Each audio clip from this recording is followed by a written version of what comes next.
I remember early on, there were a few governors, Brian Kemp, you, Kristi Noem, a few others, were just trashed by a lot of the people that we just showed in those clips for your dangerous approach to this dangerous pandemic. A year later, almost, what do you see?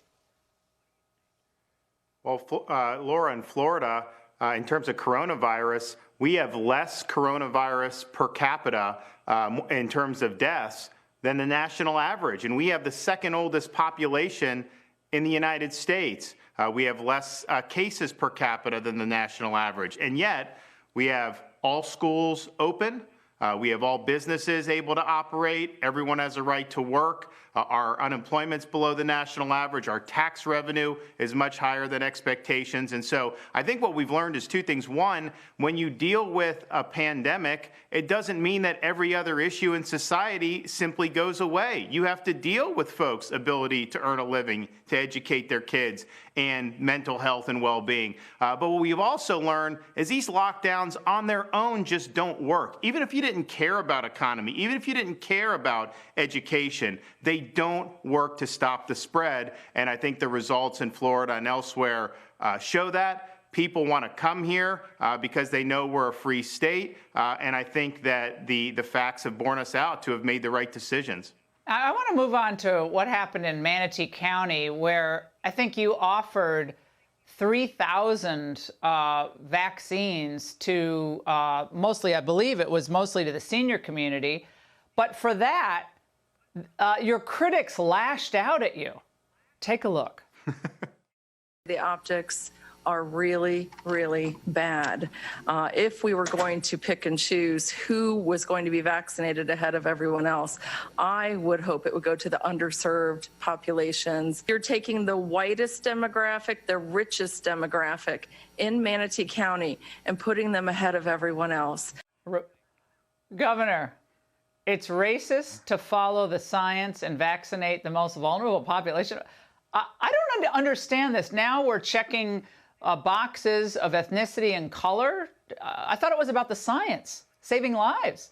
Well, look, we were the first state to reject the CDC guidance, which wasn't going to put seniors first. And we said, no, we're putting seniors first, folks, for putting seniors first. Well, guess what? Florida seniors are glad that we put them first. Today's event, where we have the 3,000 seniors, that was over and above what that county had been getting. We saw that there was that we needed to get more seniors in that particular county, so we worked with some of the local neighborhoods and said, where's a lot of seniors? Where can we go in and knock out several thousand very quickly to get those numbers up? And I can tell you, Laura, there were an awful lot of very happy seniors there today. There were a lot of smiles on their faces. People were able to get vaccines. This is one of many things that we're doing to put seniors first in Florida. We're not going to stop until every senior that wants a shot gets a shot, and we're not going to let some of the naysayers slow us down.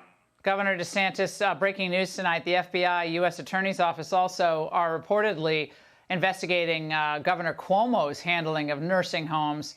And it's apparently in its very early stages, but your thoughts on that, given what you saw in New York and the, again, criticism you got and the praise Cuomo got from the likes of Dr. Fauci.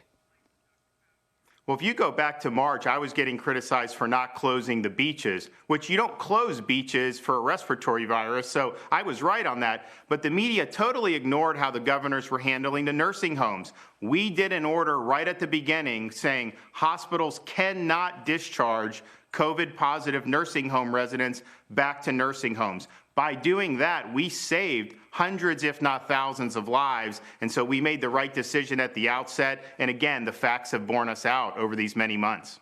And Governor, finally, I know you were very close to Rush Limbaugh. He praised you in his final show. I know how much he admired you, and he had great hopes for your political future. Your thoughts tonight? He's the Babe Ruth of radio. He would have been great in radio, Laura, even without the conservatism. He was just that talented. Obviously, he's a conservative icon up there with people like Scalia and Reagan and Buckley. And he was a personal friend. You know him. He's a warm and decent man. And we're really proud that he was in the Southern Command down in Florida for so long. We're going to miss him tremendously. He was a great guy. He was ahead of the curve and leaving New York City and coming to Florida. I remember he told me what was it, 20 years ago? Ingram, why are you paying the taxes in D.C.? Move to Florida. I'm like, who wants to go to Florida? Now he's proven once again how smart he was. Just think, Laura, though, just think of how many tens of millions of dollars he saved over his 23 years in the state of Florida. And so it was the right decision, and we were so glad to have him. He was great for the community down there, and people loved him. All right, Governor, thank you so much tonight and for those thoughts.